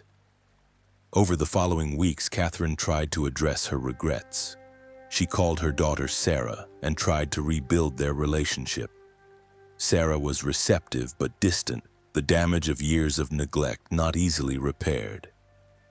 Catherine wanted to confess about the 2014 accident, to find the injured driver and offer some kind of restitution, but fear of legal consequences stopped her. She confessed her affair to her husband. He was devastated, asked for a divorce. Catherine had hoped honesty would ease her burden, but instead it created more pain, more damage, more regret added to the existing pile. Catherine became obsessed with returning to that weigh station, with getting weighed again to see if her number had changed. She drove to Salt Lake City repeatedly, searching for the facility, but could never find it. It existed somewhere, but not consistently, not predictably. Like it appeared only for people at specific moments in their lives when they were ready or not ready to face their accumulated burden. Catherine's mental health deteriorated. Knowing her regret weighed 847 pounds made it feel heavier, more oppressive. Before, she'd carried it unconsciously. Now she felt every pound, imagined it pressing down on her shoulders, crushing her chest, making every movement exhausting. She saw a therapist and tried to explain. The therapist suggested the weigh station had been a hallucination or a psychological break manifesting her subconscious guilt. But Catherine had the printout. She grabbed it from the office before leaving. Physical evidence that her regret had been measured and found to weigh 847 pounds. 6 months after her experience at the weigh station, Catherine decided to quit trucking. The roads reminded her too much of her failures, of the choices she'd made that had accumulated into that crushing burden. She sold her truck and took a job working at a shipping warehouse, something that kept her stationary, grounded. But the 847 pounds followed her. Every day she woke up conscious of her burden, aware of every regret she carried. She tried to make amends where possible, reached out to people she'd hurt, donated to causes related to her failures, volunteered for organizations that supported people like Julia, who'd needed help she hadn't provided. Slowly, painfully, Catherine hoped she was reducing her burden. She imagined the scale dropping, 840 pounds, 830, 820. Whether this was real or just psychological, it provided a framework for her attempts at redemption. But Catherine also knew some regrets couldn't be reduced. Julia was still dead. The driver from 2014 was still injured. Sarah's childhood had still been lonely. Some burdens were permanent, carried for life, unable to be put down no matter how much amends were attempted. Catherine wondered how many others had been weighed at that impossible scale. How many people walked around knowing the exact measure of their regret. Was it better to know? Catherine thought maybe it wasn't. Ignorance had been easier, lighter. Knowledge brought clarity but also crushing awareness, the inability to ever forget or minimize what you carried. And Catherine wondered what happened when people couldn't handle the knowledge, when learning they carried thousands of pounds of regret broke something in them beyond repair. Did the scale operator care? Was this meant to be helpful, or was it cruel, a form of supernatural punishment disguised as assessment? Catherine never found answers. She just kept living, kept trying to reduce her burden where possible, kept carrying the 847 pounds, or whatever it had become through her attempts at redemption, for the rest of her life. The weigh station of regrets had measured her and found her wanting, had quantified her failures in exact pounds, had shown her a number she could never forget. And Catherine understood that everyone carried similar burdens, most of them unaware of their exact weight, blessed with ignorance that allowed them to function without being crushed by the knowledge of just how heavy their regrets actually were. Story 7. The Truck That Remembered. Michael Torres had purchased his used Freightliner Cascadia in 2018, buying it from an estate sale after the previous owner had died. The 32-year-old driver from Texas was excited to finally own his truck outright, to be a true owner-operator rather than leasing or driving for a company. The truck was only 5 years old, low mileage, meticulously maintained. The widow selling it mentioned her husband had loved that truck, had treated it like a member of the family. Within weeks of taking ownership, Michael discovered that some trucks don't just carry cargo, they carry memories of their previous drivers, and those memories can become present again under the right circumstances, turning a simple vehicle into a vessel for the dead to communicate with the living. The first incident occurred 3 weeks after Michael bought the truck. He was driving at night through New Mexico when the radio turned itself on.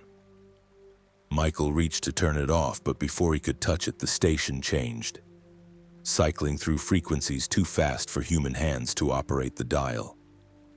The radio finally stopped on a channel playing country music from the 1990s, songs Michael didn't recognize but that felt dated, nostalgic. Then a voice came through the speakers, not the radio DJ but someone else. "This is good music, real country, not that pop stuff they play now." The voice sounded middle-aged, male with a Texas accent. Michael nearly drove off the road. "Who is this? How are you broadcasting into my cab?" "Your cab? This is my truck, son. Has been for 8 years. Just because I'm not physically here doesn't mean I left." Michael grabbed his CB radio and tried to contact someone else, but it was dead. No static, no sound, just silence. Only the regular radio worked, and only that voice came through.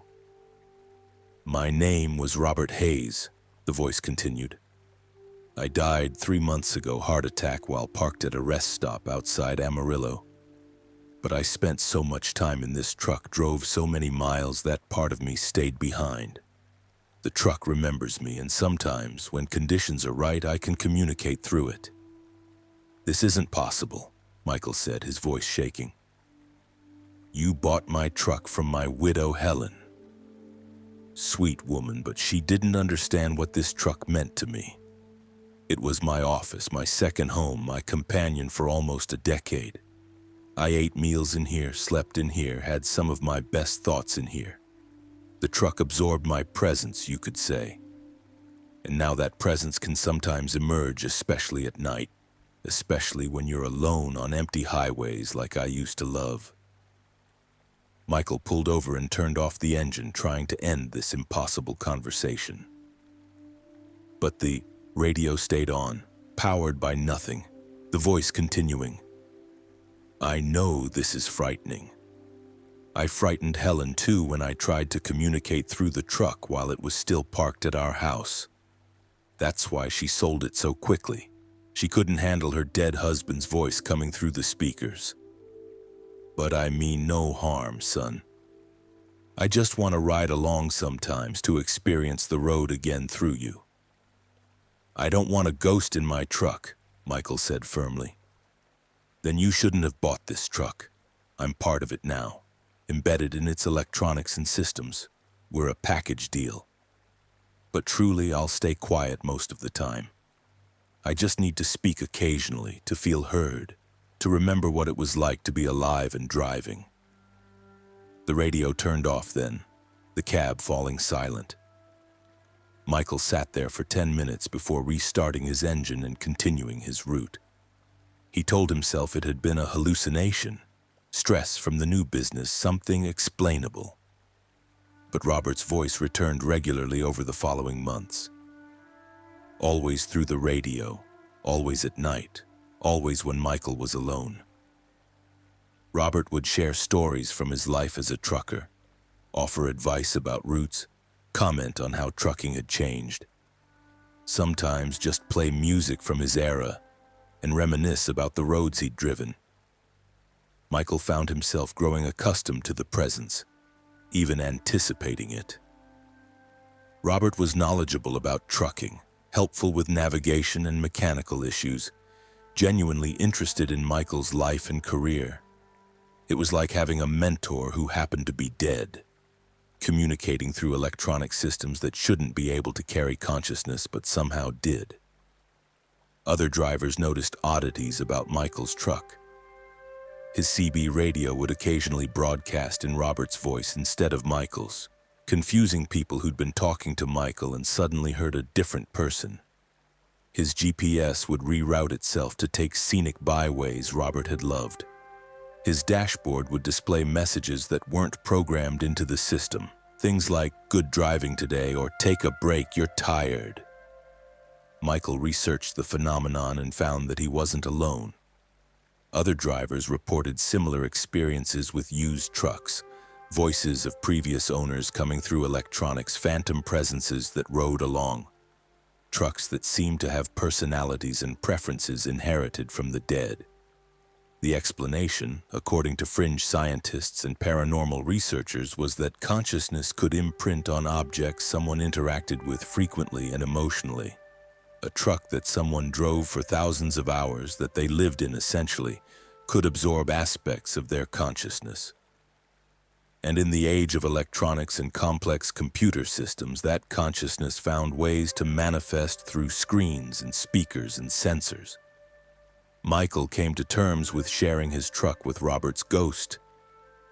But the situation became complicated when Robert started to influence Michael's decisions. Robert would suggest routes that Michael hadn't planned to take, would encourage Michael to stop at specific diners or truck stops, would even try to steer the truck. Michael would feel the wheel turning slightly without his input, guided by invisible hands toward destinations Robert wanted to revisit. "I miss the road," Robert explained one night. "I miss the freedom, the discovery, the small towns and big landscapes. Let me drive vicariously through you sometimes. Let me choose where we go. It's not harmful, just indulging an old ghost's wanderlust. Michael allowed it occasionally, letting Robert guide their routes, stopping at the places Robert wanted to see again. They visited a diner in Oklahoma where Robert had proposed to Helen 40 years earlier. They drove past Robert's childhood home in Texas. They stopped at a truck stop where Robert had made lifelong friends, now old or dead themselves. But Michael worried about losing autonomy, about becoming merely a passenger in his own truck while Robert's ghost took over. The line between helpful presence and controlling possession was blurring. The crisis came when Robert tried to prevent Michael from trading in the truck. Michael had been offered a good deal on a newer model, and he decided to upgrade. When he mentioned this to Robert, the ghost's voice turned desperate. "You can't sell this truck. This is my home. If you sell it, I'll be trapped with whoever buys it, unable to choose my driver, unable to leave. Please, Michael, this truck is all I have left." "You're dead, Robert. You shouldn't have anything. You should have moved on, not stayed anchored to a truck." "I know, but I couldn't let go. I loved the road too much, loved this life too much. And now I'm stuck, and this truck is my entire universe. If you sell it, you're condemning me to an eternity with a stranger, or worse, to a junkyard where I'll rust away slowly, conscious but unable to do anything." Michael felt torn.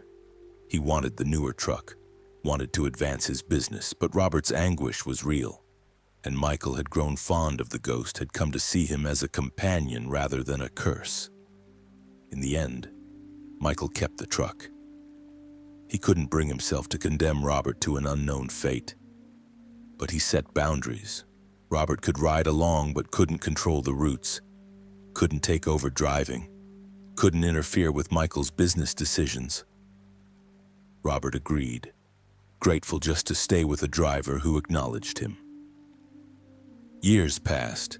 Michael and Robert continued their partnership, the living driver and the dead ghost sharing the truck and the road. Michael eventually married, and Robert's voice would sometimes offer romantic advice or share stories about his own marriage. Michael had children, and Robert would reminisce about fatherhood. But Michael knew this arrangement couldn't last forever.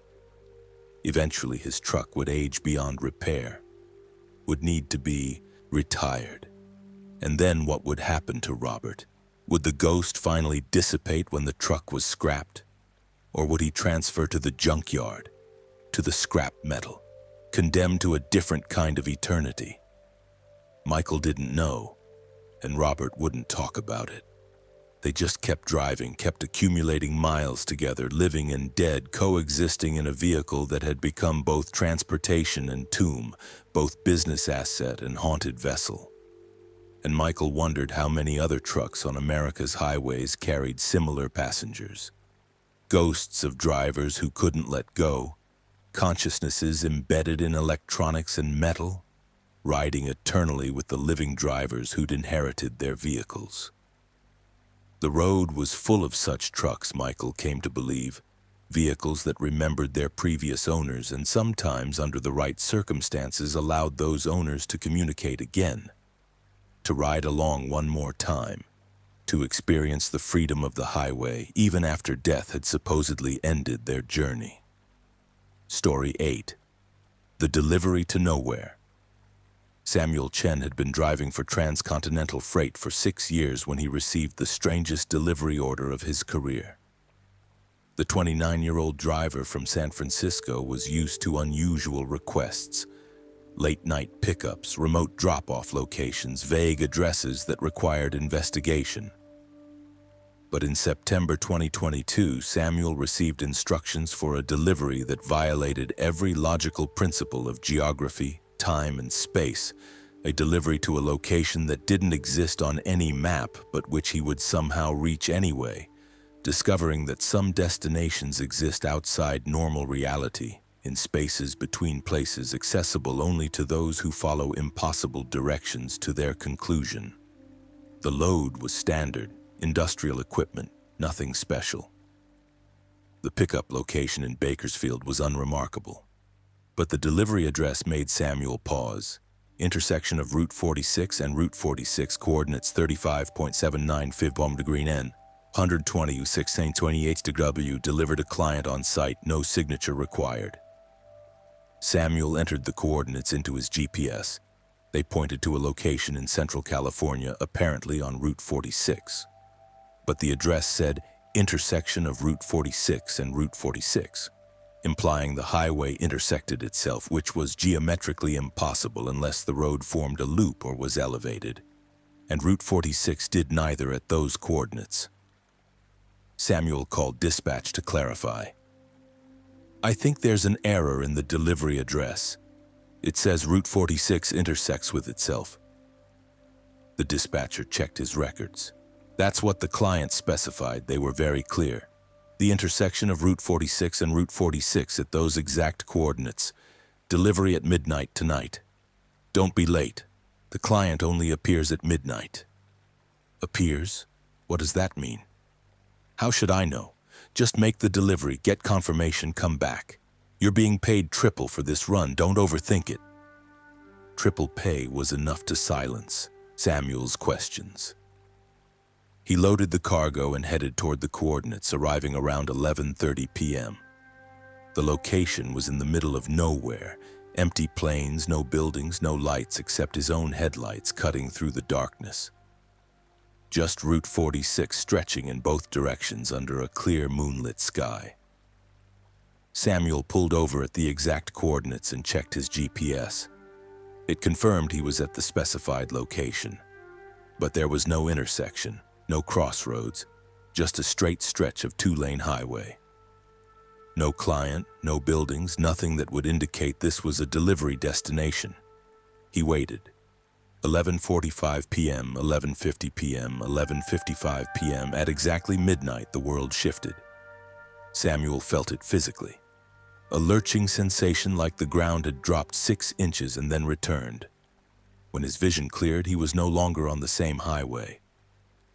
The road ahead of him curved sharply to the left. The road behind him curved sharply to the right, and directly in front of his truck the two curves met, forming an intersection where Route 46 crossed itself in a geometric impossibility. A figure stood at the intersection, illuminated by Samuel's headlights. A person in dark clothing, completely ordinary except for the fact that they cast no shadow despite the bright lights shining directly on them. Samuel grabbed his CB radio, but it was dead. His cell phone showed no signal. He was alone with this impossible intersection and its shadowless occupant. The figure gestured toward Samuel's trailer, clearly expecting the delivery. Samuel climbed out of his cab, his legs shaking. He approached the figure cautiously. "Are you the client? Are you here for the industrial equipment?" The figure nodded but didn't speak. They pointed at the trailer, then at a spot on the ground at the center of the intersection. The point where Route 46 crossed itself, where two versions of the same road occupied the same space. "You want me to unload it here?" Samuel asked. "In the middle of the highway?" The figure nodded again. Samuel wanted to refuse, wanted to demand answers, but something about this situation made him compliant. He unloaded the cargo, heavy machinery parts, crates of equipment, and placed them at the intersection point as instructed. The moment the last crate touched the ground at that impossible crossroads, the figure touched it with one finger. The cargo vanished instantly, not gradually disappearing but simply ceasing to exist, deleted from reality in the blink of an eye, as if it had been cut from the world with scissors. The figure then pulled out a device Samuel had never seen, something like a smartphone but with symbols instead of recognizable letters on its screen, glyphs that hurt Samuel's eyes when he tried to focus on them. The figure tapped the device several times and Samuel's phone buzzed in his pocket despite having no signal seconds earlier. Samuel pulled out his phone and saw a message. "Delivery confirmed," along with a digital signature from Client 0. Intersection Authority, Timeline 7B. The timestamp showed 12 a.m. precisely, with additional numbers after the seconds that made no sense. Decimal places going out to 8 digits, measuring fractions of time far smaller than humans normally acknowledged. Before Samuel could process what he was reading, the world shifted again. That same lurching sensation, that momentary displacement. When reality settled, Samuel was back on the straight stretch of Route 46. No intersection visible, no curve in the road, no shadowless figure. Just empty highway under a clear sky, exactly as it had been before midnight. His phone still showed the delivery confirmation, but now the message looked slightly different. The symbols less alien, translated into something approaching standard English. Samuel checked his GPS, same coordinates where he'd been waiting. But now the area looked completely normal, no sign of the impossible geometry that had existed moments before. His delivery record showed the job as complete, signed off by Client 0 Point with that midnight timestamp that measured time to 8 decimal places. Samuel drove back to Bakersfield in a daze, his mind struggling to comprehend what had occurred. He'd delivered cargo to an intersection that couldn't exist, where a single road crossed itself. He'd met a client with no shadow who'd made physical objects vanish with a touch. He'd received confirmation from something called the Intersection Authority from Timeline 7B, whatever that meant.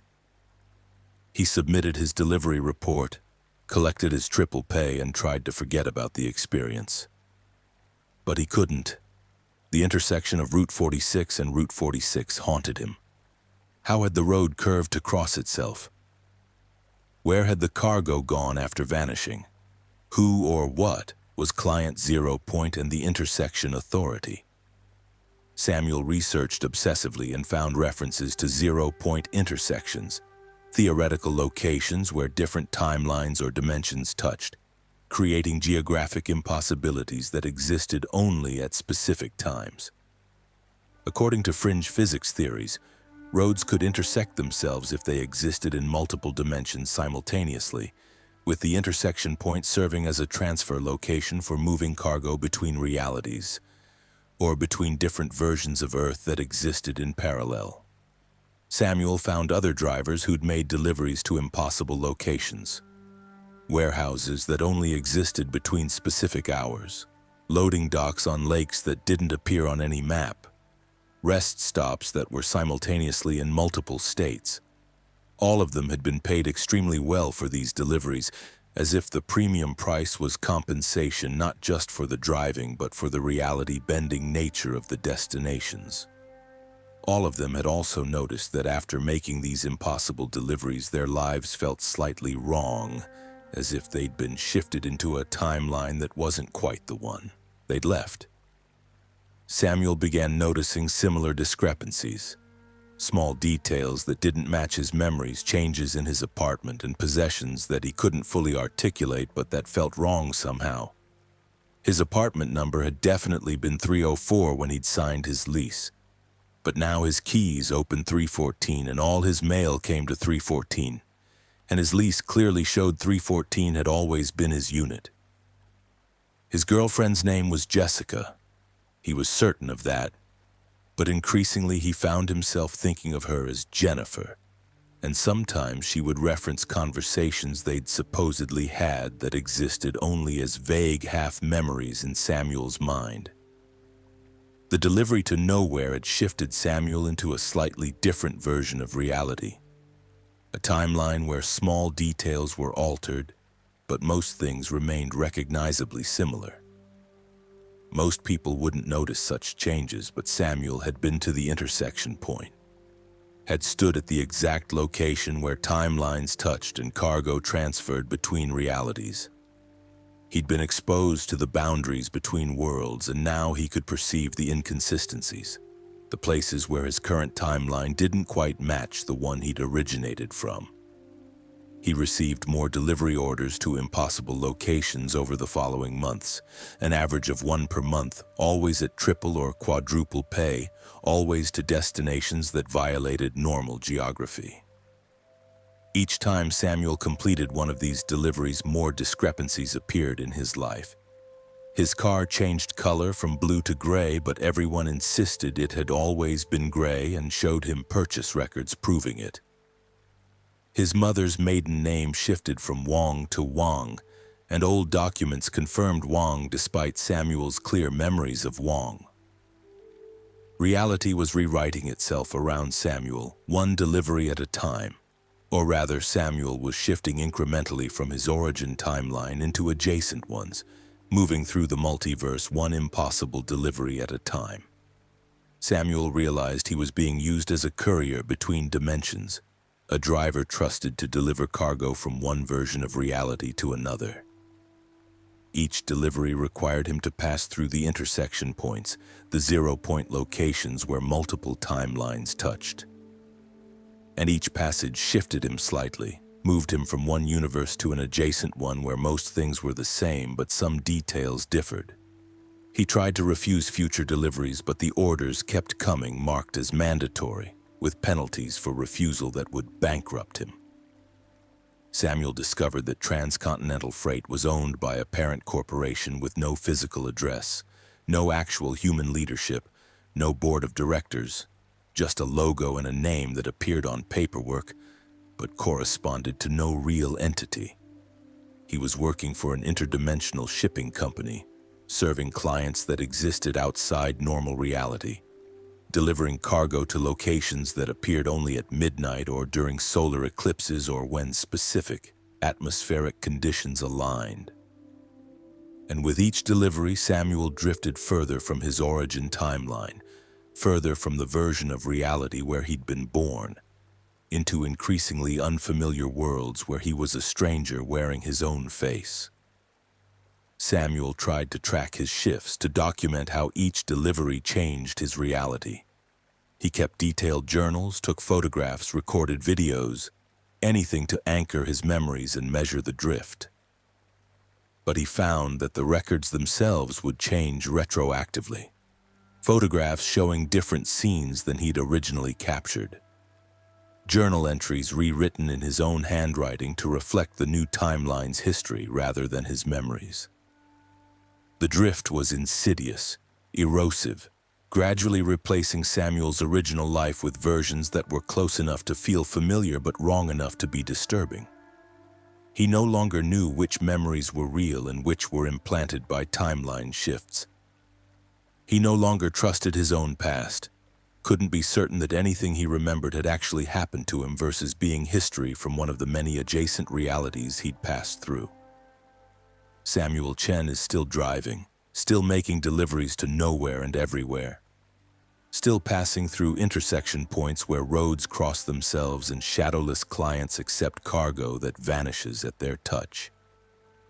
With each delivery, he shifts further from his origin, further from the Samuel who first accepted that delivery to the intersection of Route 46 and Route 46 on a clear September night. One day, Samuel knows he'll shift so far that he won't be able to return at all. He'll end up in a timeline so different from his origin that his existence there will be a complete fiction, where the version of Samuel Chen who belongs to that world has a completely different history, and the shifted Samuel will be nothing more than a consciousness piloting a body with a past he doesn't share. The delivery to nowhere never truly ends. Each impossible address leads to another. Each intersection point leads to further shifts. Each cargo delivered to shadowless clients in geometrically impossible locations moves Samuel one step further from home and one step closer to being permanently lost in the infinite maze of adjacent timelines, forever delivering cargo to destinations that exist everywhere and nowhere, serving clients that have no shadows because they cast their presence across too many dimensions to be confined by simple light and darkness. Driving through versions of America that are almost but not quite the one where he was born. Searching futilely for the intersection point that would take him home while knowing that home itself has been rewritten so many times that it might not exist anymore. That the Samuel Chen who originated in a specific timeline might have been completely replaced by the Samuel Chen who shifts between timelines.